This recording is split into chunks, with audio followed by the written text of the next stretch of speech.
স্বপ্নে যদি আমি নামাজ পড়তে দেখি এবং স্বপ্নে যদি আমি বিয়ে করতে দেখি তাহলে ব্যাখ্যাটা কি হবে? আল্লাহর হাবিব বলেছেন স্বপ্ন তিন প্রকার। একটা প্রকার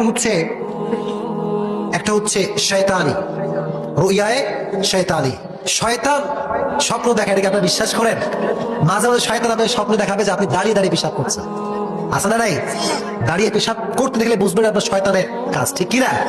শয়তান মানুষকে বিভিন্ন ভাবে স্বপ্নে ধোকা দেয়, চিল্লাই কর ঠিক কিনা? একটা হচ্ছে রুইয়ায়ে শয়তানি, আর একটা হচ্ছে রুইয়ায়ে ইনসানি। মানুষের চিন্তার স্বপ্ন, মানুষের চিন্তা প্রসূত স্বপ্ন।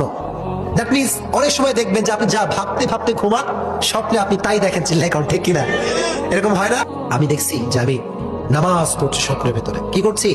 নামাজ। যদি আপনি দেখেন যে আপনি স্বপ্নের ভিতরে দাঁড়িয়ে দাঁড়িয়ে নামাজ পড়ছেন, কি করে নামাজ পড়ছেন? দাঁড়ায় দাঁড়ায় নামাজ পড়ছেন, তাহলে আপনার জীবনে রহমত দিবে একজন, তিনি কে? যখন তিনি কে? যদি আপনি দেখেন স্বপ্নে আপনি শুয়ে শুয়ে নামাজ পড়ছেন, মনে রাখতে হবে আপনার হায়াত বেশি একটা বাকি নাই। হায়াত কি নাই? বেশি একটা বাকি নাই। মৃত্যু খুব সন্নিকটে, তবে এটা 100% বাস্তব নয়।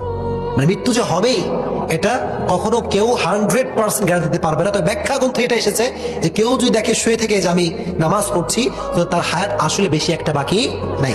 আরেকটা বলি, কেউ যদি দেখে যে আমি বসে থেকে নামাজ পড়ছি, তো তার রোগ বালাই হওয়ার আশঙ্কা বেশি। তাকে যে রোগে ধরবে এটার আশঙ্কা কম না বেশি?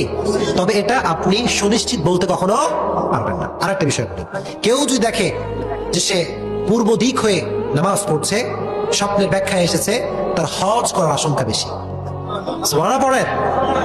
আল্লাহ তুমি আমাদের সবাইকে হজ করার তৌফিক দিয়ে জয় করা হবে। আর কেউ যদি দেখে আমি পশ্চিমমুখী হয়ে নামাজ পড়ছি, সেই ক্ষেত্রে ধর্মের প্রতি সে যে উদাসীন হবে, এটা তার পূর্বাভাস। কথা বুঝতে পারলেন সবাই? যদি আমি পশ্চিম দিকে নামাজ পড়ছি, আমি স্বপ্নে দেখলাম যে আমি পশ্চিম দিকে মুখ করে নামাজ পড়ছি, তাহলে বুঝতে হবে যে আমি মূলত ধর্মের প্রতি উদাসীন হব। তবে এটা সুনিশ্চিত নয়। এটা সব কেউ যদি স্বপ্নে দেখে আমি ইমাম হয়ে গেছি, আমার পেছনে হাজার হাজার মানুষ নামাজ পড়ছে, মনে রাখবেন আল্লাহ তাকে জাতির জন্য বড় একটা নেতা বানায় দিবে।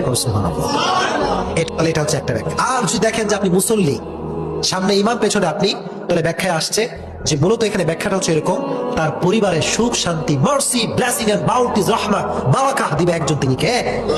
যদি এরকম দেখেন যে আপনার ওযু নাই কিন্তু নামাজ পড়ছে, এরকম হয় কি হয় না? এই ক্ষেত্রে এর আশঙ্কা হচ্ছে তার রোগ বেলায় বেশি।